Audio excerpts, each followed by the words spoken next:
Você, advogado ou advogada, já enfrentou aquela situação em que a má prestação de serviço coloca em xeque a credibilidade de uma empresa e os direitos do consumidor?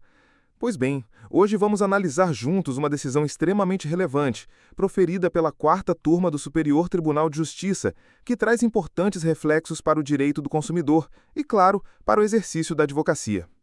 O caso envolve nada menos que a Embaixada do Reino da Arábia Saudita no Brasil e uma empresa nacional de turismo. Parece uma situação atípica, mas as lições jurídicas aqui são valiosas para todos nós. A embaixada ajuizou uma ação de indenização por danos materiais, motivada por um erro na emissão de passagens aéreas. E você já vai entender a dimensão prática dessa situação. O serviço contratado foi claro: bilhetes aéreos em classe executiva com todos os benefícios correspondentes. No entanto, na hora da volta, o bilhete emitido pela agência de turismo era para a classe econômica. Imagine só o constrangimento e o desconforto, ainda mais tratando-se de autoridades diplomáticas, que possuem protocolos e prerrogativas específicos.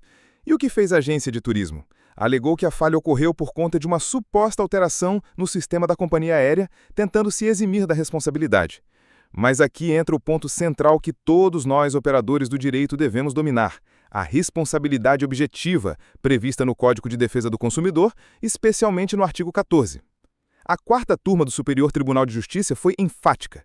O fornecedor de serviços responde objetivamente pelos danos causados ao consumidor, independentemente de culpa.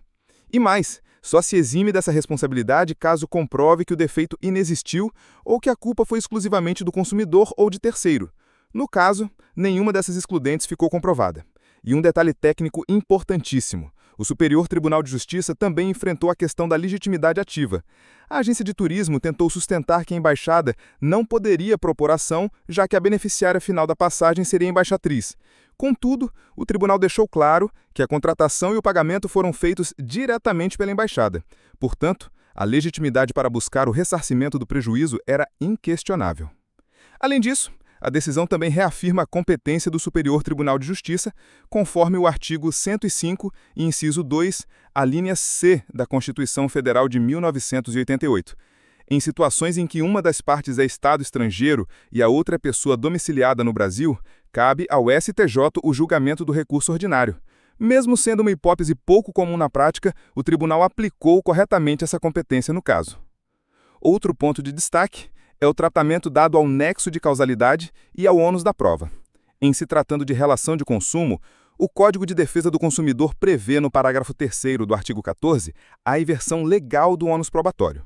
E aqui, o fornecedor, ou seja, a agência de turismo, não conseguiu comprovar a inexistência do defeito ou a culpa exclusiva de terceiros.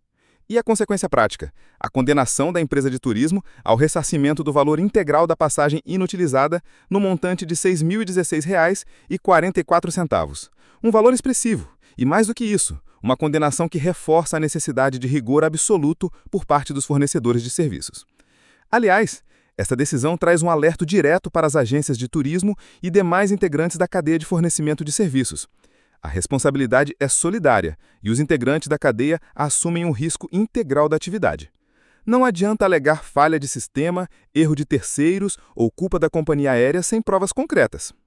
E veja bem, o tribunal foi cuidadoso.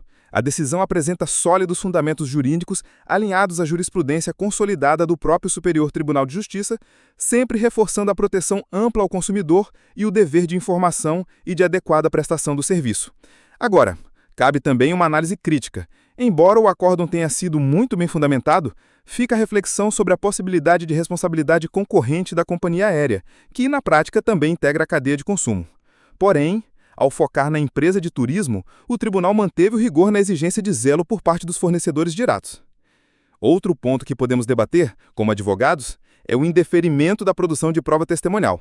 A decisão entendeu que as provas documentais eram suficientes, mas em casos com maior complexidade fática, talvez o depoimento pessoal ou a oitiva de testemunhas pudesse trazer novos elementos ao processo.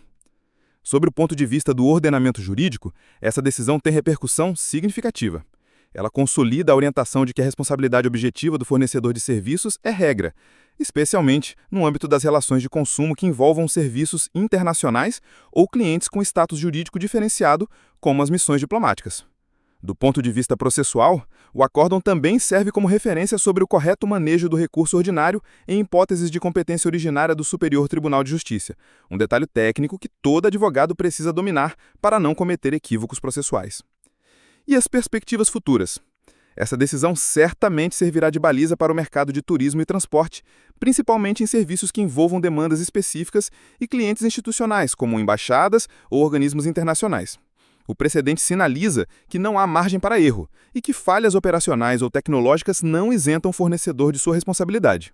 E veja bem, o tribunal foi cuidadoso. A decisão apresenta sólidos fundamentos jurídicos alinhados à jurisprudência consolidada do próprio Superior Tribunal de Justiça, sempre reforçando a proteção ampla ao consumidor e o dever de informação e de adequada prestação do serviço. Agora, cabe também uma análise crítica. Embora o acórdão tenha sido muito bem fundamentado, fica a reflexão sobre a possibilidade de responsabilidade concorrente da companhia aérea, que, na prática, também integra a cadeia de consumo. Porém, ao focar na empresa de turismo, o tribunal manteve o rigor na exigência de zelo por parte dos fornecedores diretos. E outro ponto que podemos debater, como advogados, é o indeferimento da produção de prova testemunhal. A decisão entendeu que as provas documentais eram suficientes, mas em casos com maior complexidade fática, talvez o depoimento pessoal ou a oitiva de testemunhas pudesse trazer novos elementos ao processo. Do ponto de vista do ordenamento jurídico, essa decisão tem repercussão significativa. Ela consolida a orientação de que a responsabilidade objetiva do fornecedor de serviços é regra, especialmente no âmbito das relações de consumo que envolvam serviços internacionais ou clientes com status jurídico diferenciado, como as missões diplomáticas.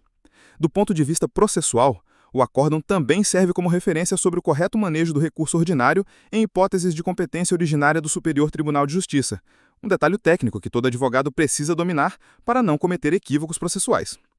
E as perspectivas futuras? Essa decisão certamente servirá de baliza para o mercado de turismo e transporte, principalmente em serviços que envolvam demandas específicas e clientes institucionais, como embaixadas ou organismos internacionais. O precedente sinaliza que não há margem para erro e que falhas operacionais ou tecnológicas não isentam o fornecedor de sua responsabilidade. E veja bem, fica evidente a importância da cautela na conferência de bilhetes, reservas, passagens e demais serviços prestados por agências de turismo. Pequenos erros podem gerar grandes prejuízos e, consequentemente, demandas judiciais com indenizações relevantes. Para nós, advogados, esse julgado é um verdadeiro laboratório jurídico. Ele reforça conceitos importantes como responsabilidade objetiva, inversão do ônus da prova, solidariedade na cadeia de fornecimento e o alcance da proteção consumerista em cenários internacionais. Se você quer conferir o acórdão completo e analisar cada detalhe da fundamentação, o link está aqui na descrição do vídeo. E se esse conteúdo agregou valor ao seu conhecimento jurídico, não se esqueça de deixar o seu like, compartilhar com seus colegas e, claro, se inscrever no canal. Aqui você fica por dentro das decisões mais relevantes e dos temas que fazem diferença na nossa atuação profissional. Nos vemos no próximo vídeo.